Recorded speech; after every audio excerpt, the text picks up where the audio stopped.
Geceleri uyumak için bin bir türlü çaba sarf ediyorsun. Ya da uyuyorsun ama geceleri sık sık kalkıyorsun. Ya da en kötüsü sabah uyandığın zaman kendini hala yorgun hissediyorsun. Sanki birisi tarafından dövülmüş gibi. Eğer az önce saydıklarımdan herhangi bir tanesi senin deneyimlerinle uyuşuyorsa şanslısın. Çünkü bu videoda bu maddeleri konu alacağız. Çocukluk zamanında çok iyi uyku çekerdim. Sabah aniden yataktan kalkar ve hiçbir zamanda enerjim azmış gibi hissetmezdim. Bu yaklaşık 7-8 yıl önceydi. Ama son birkaç haftadır uyguladığım egzersizlerle ya da değiştirdiğim bazı alışkanlıklarla artık eskisinden de iyi uyuyorum. Şimdi videoya başlamadan önce REM ve REM olmayan evrenin ne olduğunu sana anlatmam lazım ki anlatacaklarımı daha iyi anlayabilesin. REM uykusu insanlarda yaratıcılığın beslendiği ve rüya görüldüğü evre. Yani eğer gece gördüğün rüyayı hatırlıyorsan bil ki REM evresindeydin. REM olmayan evre geçici hafızada bulunan bilgilerin kalıcı hafızaya taşındığı ve de beynin kendisini onardığı evre. Bu evrede de rüya görebilirsin ama hatırlaman pek de olası değil. Zamanında üniversite sınavına hazırlanırken bazı konuları yetiştirme amaçlı 2 ay boyunca 4'er saat uyumuştum. Ki her haftanın sonunda pazar günü ya da cumartesi günü bir gün bayılıyordum. Alarmı duymuyordum ya da bir şekilde tekrar gidip geri uyuyordum. Artık dayanamıyordum ama bu 2 ayımı böyle geçirdim. Ve birçok insanın da deneyiminin aşağı yukarı bu olduğuna eminim. Benim yaş grubumda olsun, daha büyük olsun, çalışıyor olabilirsin. Ama eminim ki zamanında daha az uyumanı gerektiren bir şeyler yapmışsındır. Bununla alakalı zamanla bir çalışma yapılıyor. 2 tane grup insan var. A grubundakileri 24 saat boyunca uykusuz bırakıyorlar ve bilişsel performansları ölçülüyor. B grubundaki insanlar 6'şar saat uyku alıyor ve A grubundaki insanların bilişsel performansına ne kadar hızlı düşecekleri ölçülüyor. Bu öyle bir deney ki bir insanın bilişsel performansının günde 6 saat uyuyarak bir gün boyunca uyumamış bir insanınkine düşebileceği düşünülüyor. Ve tahmin edecek olsam bu insanların kaç gün 6'şar saat uyuması gerektiğini söylerdim. Muhtemelen epey bir yüksek olurdu. Çünkü baktığın zaman günümüzde insanların çoğu zaten 6-7 saat uyuyor. Hatta belki 5 saat uyuyarak iş yerlerine gidiyorlar, okullara gidiyorlar. Ve bunu artık norm kabul etmiş durumdayız. Artık 8 saat, 9 saat uyku gibi şeyler yok. Sadece 10 gün sürdü. 10 günün sonrasında insanların günlük bilişsel performansları sanki bir gün boyunca uykusuz kalmış bir insanınkiyle aynıydı. Daha önce eğer sabahladıysan ya da 24 saat ayakta kalmanı gerektiren bir şeyle uğraştıysan artık o günün sonuna ne kadar afalladığını, ne kadar aptallaştığını bilirsin. Artık gözlerini bile açık tutamıyorsun. Artık hiçbir şey anlamayacak seviyeye gelmişsindir. Ve bu insanların bilişsel kapasitesi bununkiyle aynı oldu. Eğer zaten yıllardır, belki aylardır 6 saat uyku alan, 7 saat uyku alan birisiysen ama işte benim bilişsel kapasitem düşmedi gibi şeyler söylüyor olabilirsin. Ya da düşünüyor olabilirsin.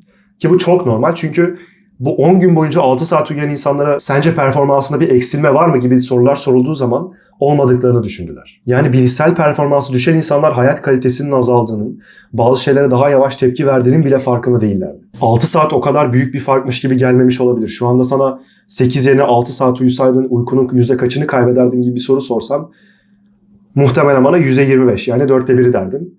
Ama aslında bu doğru olmaktan çok uzak. Çünkü REM evresi ve REM olmayan evre senin uykuna homojen bir şekilde dağılmış durumda değil. Sen uykunun sonlarına doğru daha fazla REM uykusu almaya başlıyorsun. Bu yüzden eğer uykunu 2 saatlik gibi bir kesintiye maruz bırakırsan uykun %25 değil, yaklaşık %75 oranında düşüyor. Yani sen 2 saatlik gibi küçük bir kesinti yaptığını düşünüyor olabilirsin ama uykunun 3/4'ü, %75'i gibi büyük bir bölümü yok olmuş oluyor. Tamam, benim bir hafta boyunca böyle uyumam gerekti. Önümüzdeki haftada iyi uyurum ve bunu telafi ederim.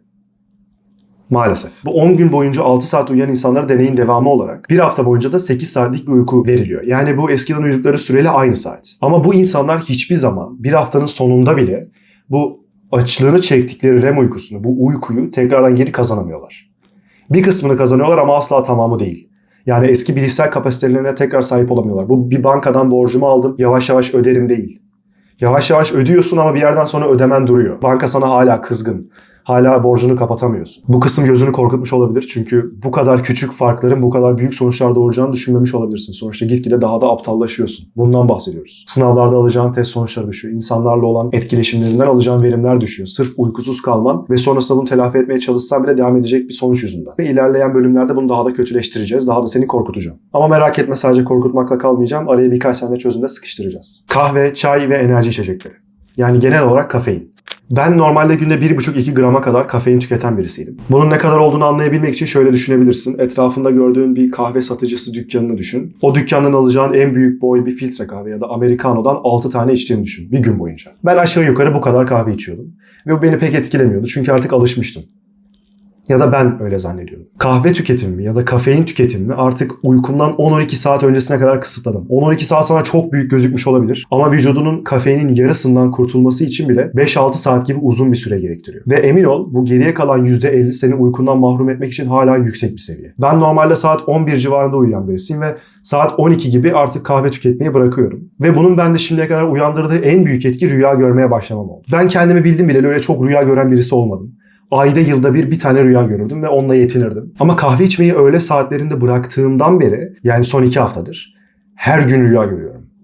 Her gün. Ve rüyaların senin zihnini temizleme, senin travmalarını biraz daha yara bandıyla sarma gibi bir etkisi var.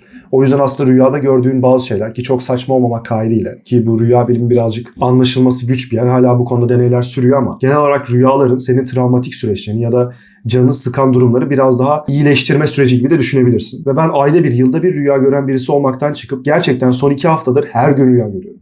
Ve bunu geçtim. Kafein senin adenozin denen bazı molekülleri salgılamanı engelliyor. Yani aslında sana enerji vermez. Senin enerjinin gitmemesini sağlar. Bu adenozin reseptörleri senin gün içerisinde birike uykunu getiren reseptörler. Ve sen bunu bloke ettiğin zaman diyorsun ki benim uykum gelmedi ki.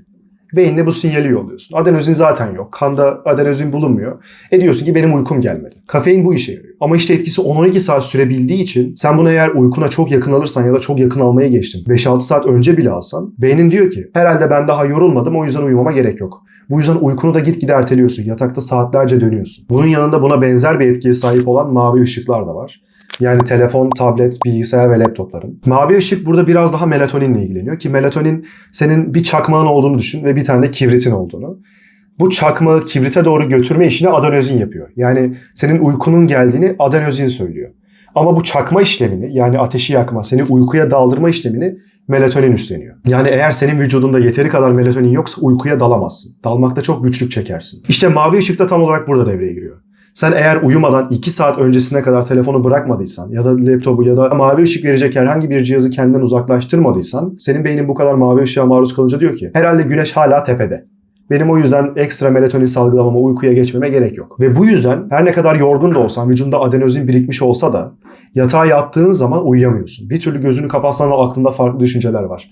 Bir türlü onlardan sıyrılamıyorsun ve gözünü kapattığında uykuya dalamıyorsun. Bu konuda şöyle bir uygulanabilir adımımız var. Telefonunu yatmadan 2 saat önce kapatıyorsun. Artık mesajlarını kontrol etmiyorsun. Sosyal medyada gezmiyorsun ya da herhangi bir şekilde video, dizi, film izlemiyorsun. Onun yerine bir tane kitap alıyorsun ya da alıyorsun günlük tutmaya başlıyorsun. Günlük tutmak hem düşüncelerini aktarmalı. Yani yatarken sürekli farklı senaryolar üretmeni tut. Gün içinde yaşadığın stres verici olayları kağıda aktarmanı ve boş bir beyinle, boş bir kafayla yatağa gitmeni sağlar ve bu şekilde çok fazla düşünmeden rahatlıkla uyuyabilirsin. Ya da bir kitap okumanı öneriyorum. Kitap okuduğun zaman da ister istemez o kitabın sana sunduğu hayal evrenine girip kafanı diğer düşüncelerden uzaklaştırabilirsin ve aynı zamanda kitap sana mavi ışığında yollamayacağı için çok rahat bir şekilde uykuya dalmana yardımcı olur. Ben yatağa yatıp kitap okumaya başladığımdan beri tek deneyimlediğim şey şuydu.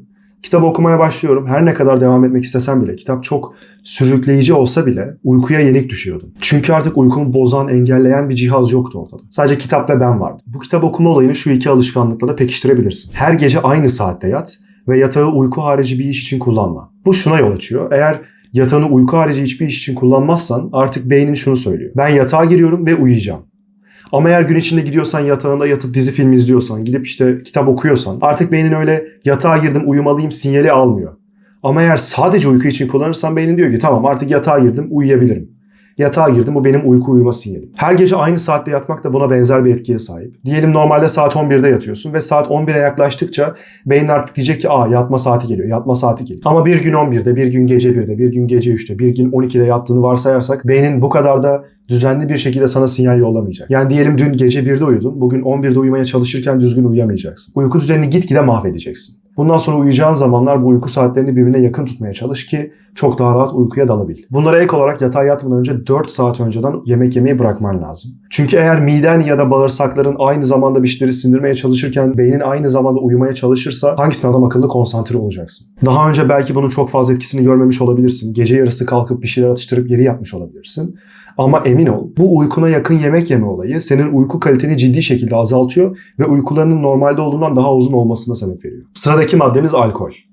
Uykunu mahvediyor. Alkol genelde yatıştırıcı zannedilir. İşte beni biraz daha sakinleştiriyor gibi. Ama bunu söyleyen insanlar aynı zamanda der ki benim özgüvenimi de arttırıyor. Bir madde bu ikisini aynı anda nasıl yapabilir? Şöyle. Alkol dediğin şey senin beynini uyuşturur ve aynı zamanda seni ister istemez bir sedasyon haline sokar. Uyku haline değil, çünkü bayılmakla uyumak aynı şey değildir ya da bayıla yazmak. Sen uyuduğunu zannedersin ancak sadece baygınsındır.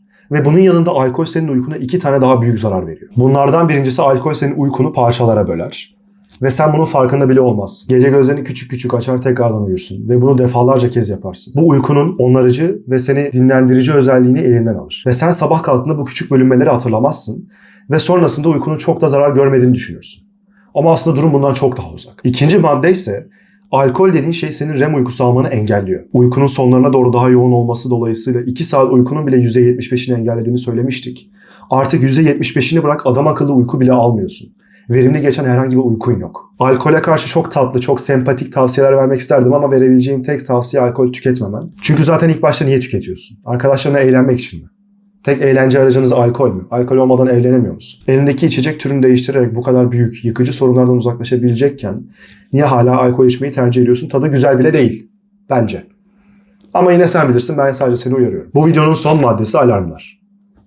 Doğal ve yapay olarak uyanan insanların bir fizyolojik durumlarını karşılaştıralım. Alarmla uyanan insanların kan basıncı ani olarak artar ve sinir sisteminin savaş ya da kaç tepkisiyle ani bir şok nabız artışıyla karşı karşıya kalır. Kalbini telaşlandırmak yetmezmiş gibi bir de bu alarmı erteleye kalbi periyodik bir şekilde bu strese tekrar sokuyorsun. Bir de bunu utanman arlanman yokmuş gibi haftada 5 gün defalarca kez tekrar uygulayıp kalbini taciz ediyorsun. Bunun uzun vadede nasıl kardiyovasküler, kalp sağlığına vesaire zarar vereceğini tek tek anlatmama gerek yok ki zaten tahmin edebiliyorsundur. Vücudunu bu kadar strese soktuktan sonra. Ama benim bu durum için 2 tane farklı tavsiyem var. Birincisi, matematik sorusu ya da sana zor sorular soracak olan bir uygulama indirmen ki alarmı erteleyene kadar çoktan uyanmış ol. İkincisi ise, diyelim ki benim saat 7'de okula gitmek için kalkmam lazım. Benim yapacağım şey saat 10'da yatağa girmek olurdu ki bu 9 saatlik bir uyku periyodu demek. Ya da uyku değil de yatakta geçirecek bir zaman diyelim. Çünkü kafanı koyduğun anda uyumuyorsun. Ama bu videodaki sana saydığım maddeleri yaptıktan sonra muhtemelen artık kafan çok daha boş olacaktır ve birkaç dakika içerisinde uyuyacaksındır. Şimdi diyelim ki ben saat 10'da yatağa girmeye başladım ve 5 dakikada uyudum. Uykumda 8 saat 25 dakika sürmüş olsun. Bu toplam 8,5 saatlik bir uykuya eşdeğer ve beni saat 6,5'da kaldıracaktır. Benim burada uygulayacağım şey, sabah 6,5'da kalkıp kalkmadığımı bir hafta boyunca test etmek olur. Bir hafta boyunca saat kaçta kalkıyorum, kaçta yatarsam kaç saat uykum sürüyor gibi bir teste tabi tutardım kendimi. Ve bunun sonucunda atıyorum saat 6,5'da kalkıyorsam, yani toplam 8,5 saatim yatakta geçiyorsa artık saat 10'da değil 10,5'da yatağa girmeye başlardım. Bu da beni tahmin ettiğin üzere saat 7'de ayağa kaldıracaktı. Ve ben de alarmımı saat 7'ye kurmaktansa 7'yi çeyrek geçe 7,5 gibi bir saate kurardım. Ki bu alarm daha çok beni uyandırmak için değil, daha çok eğer uyuyakaldıysam beni ani bir şekilde kaldırmak için olurdu. Ki bu da muhtemelen her gün yaşanmazdı. Hatta muhtemelen çoğu zaman yaşanmazdı. Çünkü artık saat 7'de kalkacak bir alışkanlık geliştirmiştim. Ama yine de ne olur ne olmaz, okula geç kalmayalım, işe geç kalmayalım diye saat 7,5'da bir tane alarm kurmanın, saat 7'yi çeyrek geçe bir tane alarm kurmanın çok da bir zararı olmaz. Bu videoda sana uyku hakkında neredeyse bilmen gereken her şeyi saydım. Ve bundan sonra uyku konusunda ustalaşmaman için hiçbir gerekçe yok. Bundan sonra eksik uyku uyuduğun zaman karşılaşacağın problemlerin farkındasın. Ya da artık yatakta birkaç saat kıvranmaman için ne yapman gerektiğini biliyorsun. O yüzden bu videodan sonra bunları yavaş yavaş hayatına entegre etmeye çalış. Bu videoluk benlik bu kadar. Videoya beğen ve yorum at. Hem etrafında senin gibi düşünen insanların sayısının artmasına yardımcı olursun, hem de algoritmaya. Bir sonraki videoda görüşmek üzere. Kendine iyi bak.